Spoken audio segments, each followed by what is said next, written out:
In my opinion, one of the main hurdles to achieving universal access is making sure that things are born accessible. That is to say, software is created in an accessible way.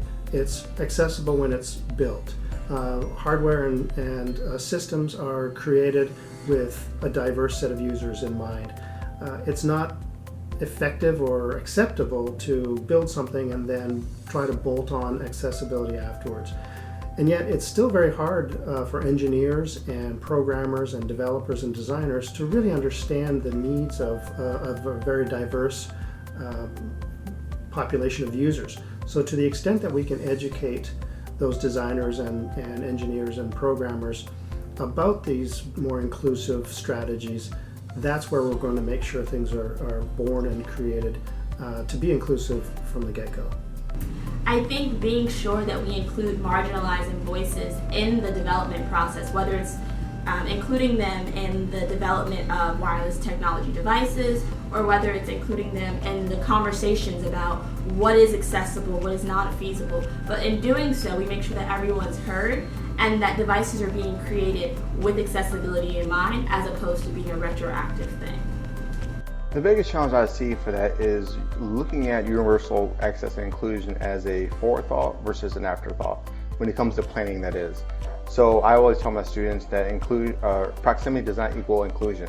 But when we think about how do we get our individuals to be more inclusive, to be more engaged in what we're doing community-wise, that we have to think about how can we go ahead and plan the entire setting, the entire physical environment to be more open to inclusion and access. And so for like ADA purposes, we have the physical aspect of everything has to be ADA compliant in the physical space, but what about everything else?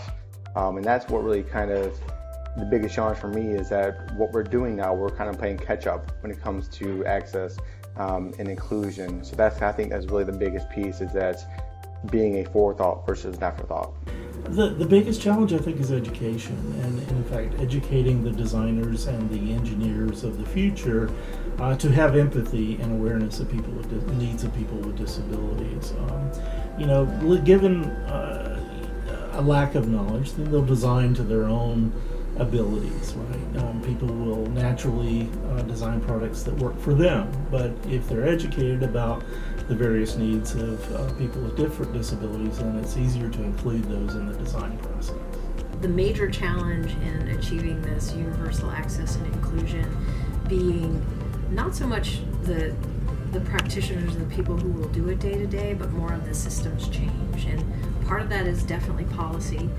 Part of that is large scale at companies and some of the ways that places operate where they haven't fully gotten on board with the idea. And so that systems idea really does trickle down, and sometimes it's a lot harder for those practitioners to push up against that and be big motivators and catalysts for change at that level.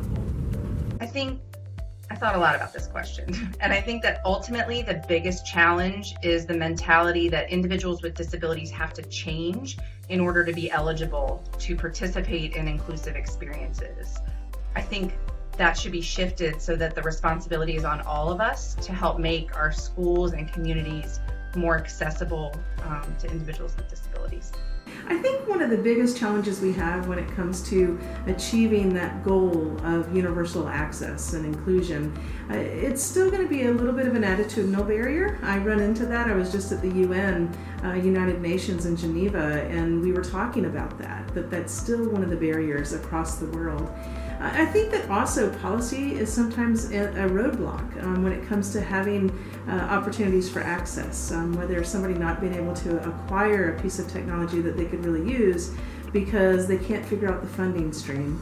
So figuring out how we can make policy open up some doors and really changing the way that people are able to get the solutions that they need, that is a game changer for a lot of people and really could be a defining moment when we make policy work seamlessly with need. The lack of affordable access is also another issue that I think is really critical, because you can't be aware of what's going on in your environment if you don't have access to it.